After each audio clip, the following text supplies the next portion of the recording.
السلام علیکم ورحمۃ اللہ وبرکاتہ۔ اعوذ باللہ من الشیطان الرجیم، بسم اللہ الرحمن الرحیم۔ ولا تنكحوا المشركات حتى يؤمنن ولأمة مؤمنة خير من مشركة ولو أعجبتكم ولا تنكحوا المشركين حتى يؤمنوا ولعبد مؤمن خير من مشرك ولو أعجبكم أولئك يدعون إلى النار والله يدعو إلى الجنة والمغفرة بإذنه ويبين آياته للناس لعلهم يتذكرون۔ ایمان والو، تم لوگ مشرکہ عورت سے شادی نہ کرو یہاں تک کہ وہ ایمان لے آئے۔ البتہ مومنہ لونڈی مشرکہ آزاد عورت سے بہتر ہے، چاہے مشرکہ عورتیں تم کو اچھی کیوں نہ لگے۔ اور ایمان والو، اپنی عورتوں کو یعنی مسلمان عورتوں کو مشرک لوگوں کے نکاح میں نہ دو یہاں تک کہ وہ لوگ ایمان لے آئے۔ اور یاد رکھو، غلام مومن مرد مشرک آزاد مرد سے بہتر ہے، چاہے مشرک آزاد مرد ہی تمہیں کیوں نہ پسند ہو۔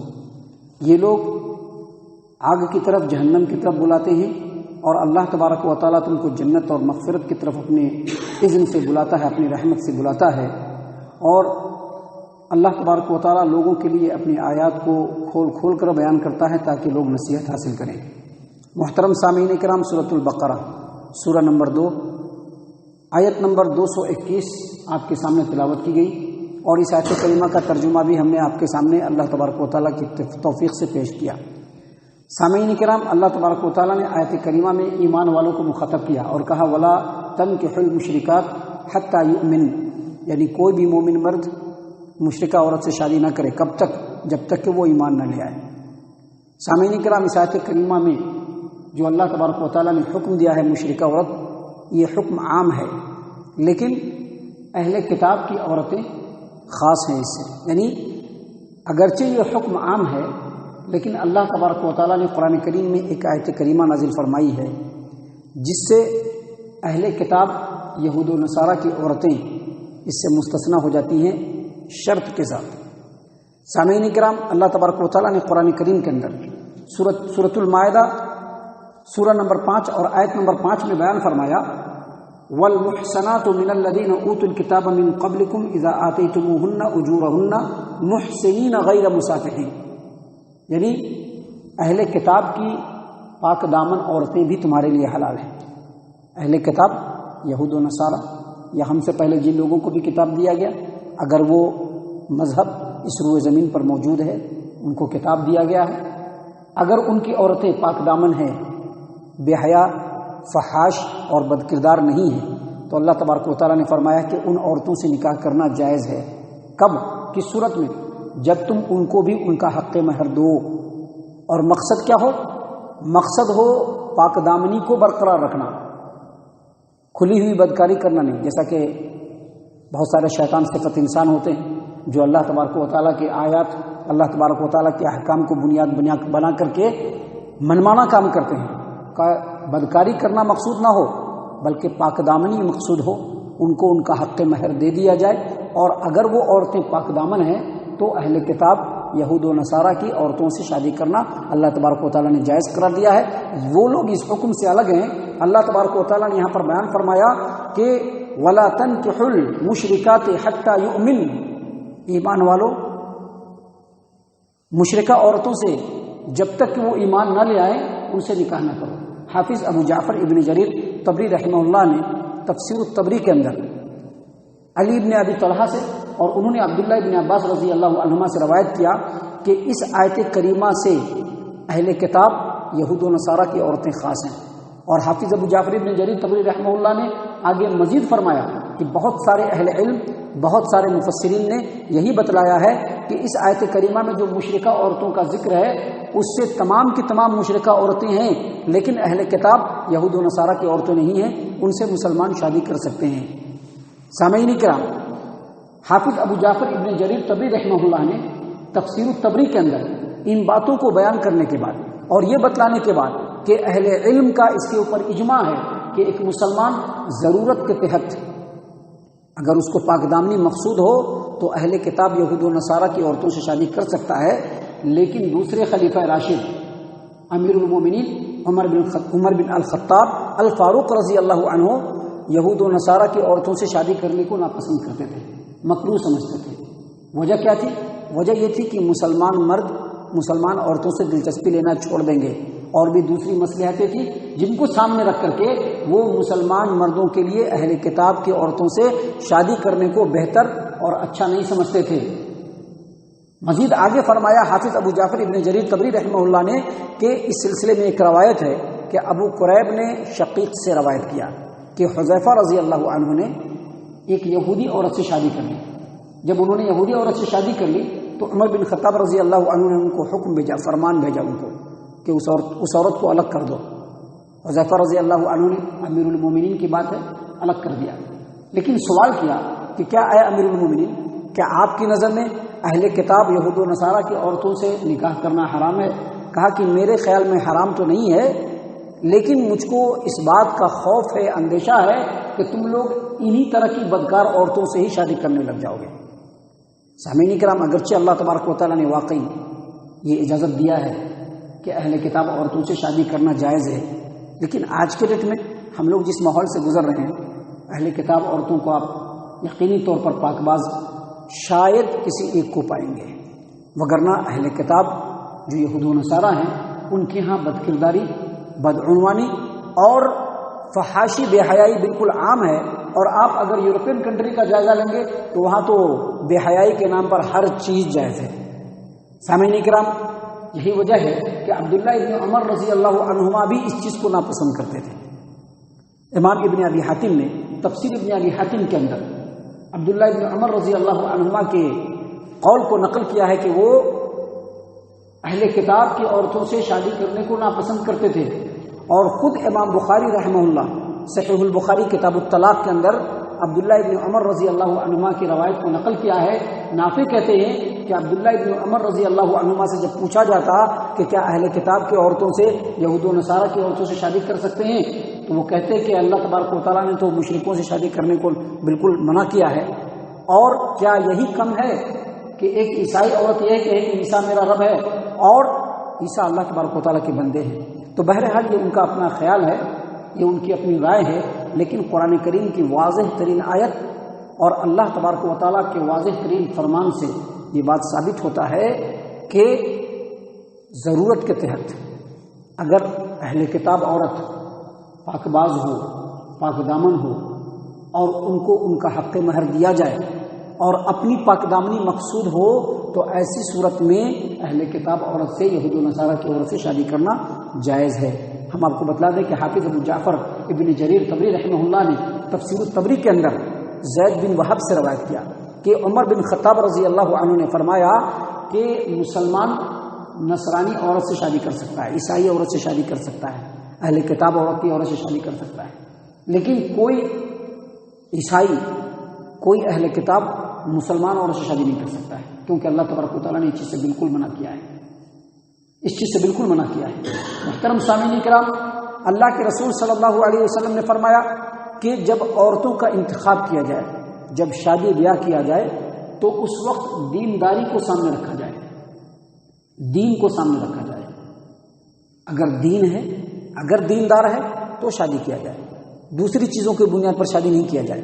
نبی اکرم صلی اللہ علیہ وسلم نے فرمایا، صحیح البخاری کتاب الطلاق، صحیح مسلم کتاب الرضاع، نبی صلی اللہ علیہ وسلم نے فرمایا کہ تنکح المرأة لأربعین، عورتوں سے شادی کرتے وقت 4 چیزوں کو دیکھا جاتا ہے۔ لمالہا، اس کے مال کو دیکھا جاتا ہے، ولحسبہا، اس کے خاندان کو دیکھا جاتا ہے، ولجمالہا، اس کی خوبصورتی کو دیکھا جاتا ہے، ولدینہا، اور دین کو بھی دیکھا جاتا ہے۔ بہت سارے اللہ کے بندے جو دینداری کو دیکھتے ہیں۔ اس کے بعد نبی اکرم صلی اللہ علیہ وسلم نے فرمایا فاظفر بذات الدین، دین کی بنیاد پر نکاح کرو، تربت یداک، اگر ایسا نہیں کرو گے تو تباہ و برباد ہو جاؤ گے، تمہارے ناک، تمہارے ہاتھ خاک آلود ہو جائیں گے۔ سامعین کرام، اس سے پتہ چلتا ہے کہ شادی کے وقت دین کو دیکھا جائے گا، دینداری کو دیکھا جائے گا۔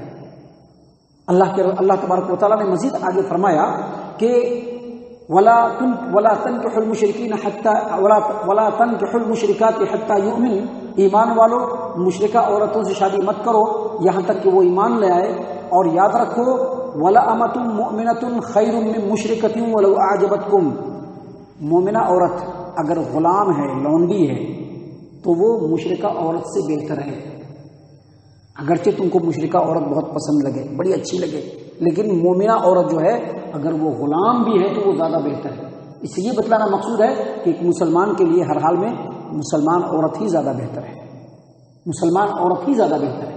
محترم سامعین کرام، آگے اللہ تبارک و تعالیٰ نے مزید فرمایا وَلَا تُنْكِحُوا الْمُشْرِكِينَ، اور اپنی عورتوں کو مشرکوں کے نکاح میں نہ دو حتیٰ یؤمنوا، جب تک کہ وہ ایمان نہ لے آئے. یہاں پر جو پہلی بات ثابت ہو رہی ہے وہ تو ثابت ہی ہے، لیکن ایک بات اور ثابت ہو رہی ہے کہ اپنی عورتوں کو مشرکوں کے نکاح میں نہ دو. اس کا مطلب کیا ہے؟ پہلے کیا بتلایا کہ اے مومنوں مشرکہ عورت سے شادی نہ کرو. مومنوں کو کیا کہا گیا؟ مشرکہ عورتوں سے شادی نہ کرو. اور بعد میں کیا کہا جا رہا ہے؟ مومنہ عورتوں کو مشرکوں کے نکاح میں نہ دو. اس کا مطلب یہ ہوا کہ عورتوں کے لیے نکاح کے وقت اس کے ولی کا ہونا ضروری ہے. کیونکہ کیا کہا جا رہا ہے؟ مومنہ عورتوں کو مشرکوں کے نکاح میں نہ دو، مطلب اس کا ولی بن کر کے ان کو ان کے نکاح میں نہ دو. اور دوسری بات وہی ثابت ہوتی ہے کہ ایک مسلمان عورت کی شادی، اس کا نکاح کسی بھی صورت میں مشرک مردوں سے نہیں ہو سکتا ہے جب تک کہ وہ توبہ کر کے ایمان نہ لے آئے.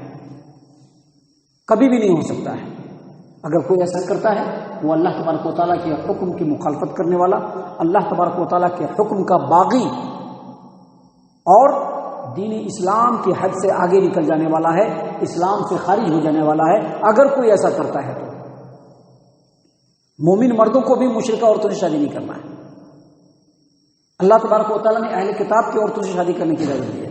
اگر کوئی مومن مرد بھی مشرکہ عورت سے شادی کرتا ہے یقینی طور پر وہ اللہ تبارک و تعالیٰ کے حکم کا باغی ہے، وہ اللہ تبارک و تعالیٰ کے بنائے ہوئے حد سے آگے بڑھنے والا ہے، دین اسلام کے دائرے سے نکل جانے والا ہے.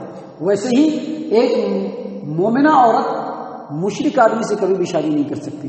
اگر وہ ایسا کرتی ہے تو یقینی طور پر وہ دین اسلام، اللہ تبارک و تعالیٰ کی سے بغاوت کرنے والے اور اللہ تبارک و تعالیٰ کے بنائے ہوئے حد سے آگے بڑھنے والے اور اللہ تبارک و تعالیٰ کے دائرہ اسلام سے خارج ہونے والے ہیں.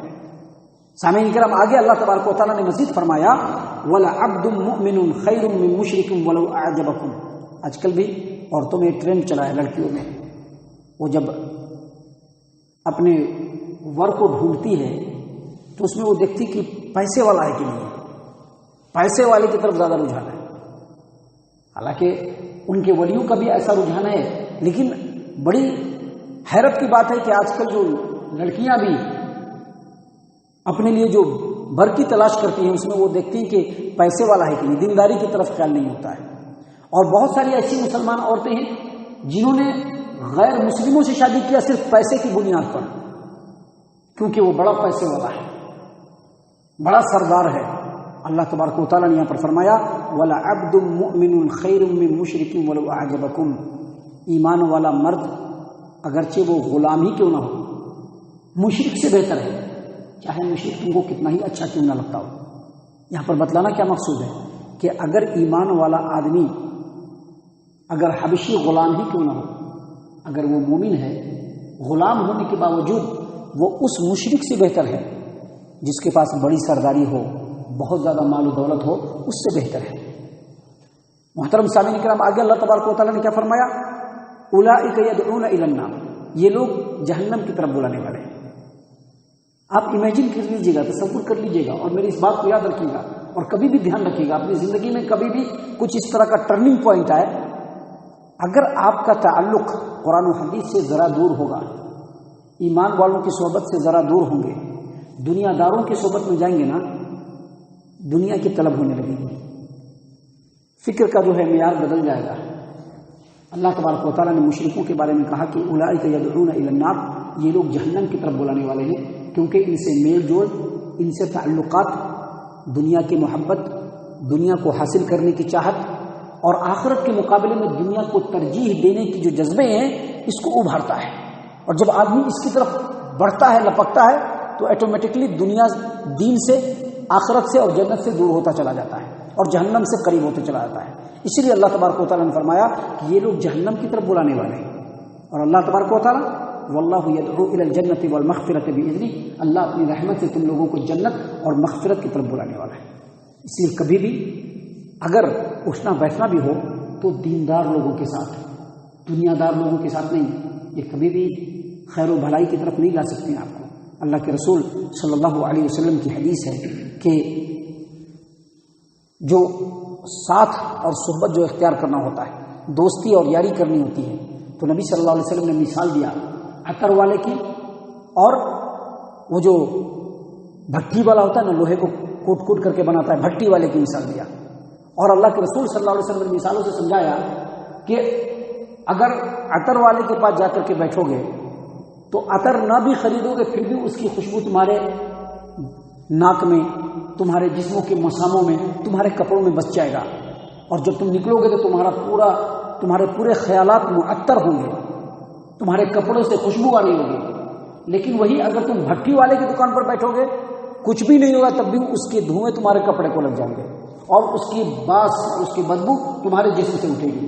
اسی لیے جب بھی آدمی کو ساتھ اور دوستی اختیار کرنا ہو، نیک لوگوں کی دوستی اختیار کرے، کیونکہ نیک لوگوں کی دوستی جنت کی طرف لے جانے والی ہے۔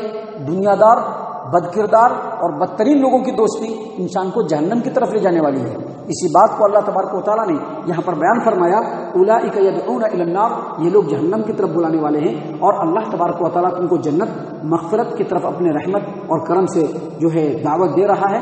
وَيُبَيِّنُ آیاتہ للناس، اللہ تبارک و تعالیٰ لوگوں کے لیے آیات کو کھول کھول کر کے بیان کرتا ہے تاکہ لوگ نصیحت حاصل کریں۔ محترم سامعین کرام، اس صورت میں بھی اور بھی بہت ساری باتیں ہیں جو اللہ تبارک و تعالیٰ نے خالص ہماری ہدایت و رہنمائی کے لیے نازل فرمایا ہے۔ اللہ تعالیٰ سے دعا ہے کہ اللہ تعالیٰ ہم تمام کو ان تمام باتوں کے اوپر خوب غور و فکر اور تدبر کرنے کی توفیق عنایت فرمائے۔ اللہ تعالیٰ ہم تمام کو صحیح معنوں میں پکا سچا مومن مسلمان بنائے۔ اللہ اور اس کے رسول صلی اللہ علیہ وسلم کی اطاعت و فرما برداری کرنے والا بنائے، صحابہ کرام رضی اللہ عنہم کے طریقے پر چلنے والا بنائے، جنت الفردوس میں جگہ عطا فرمائے۔ اے اللہ ہم تمام کو جہنم سے پناہ دے، اے رب العالمین ہم تمام کو جہنم سے پناہ دے، اے مالک الملک ہم تمام کو جہنم سے پناہ دے، آمین یا رب العالمین۔ وما علینا الا البلاغ المبین۔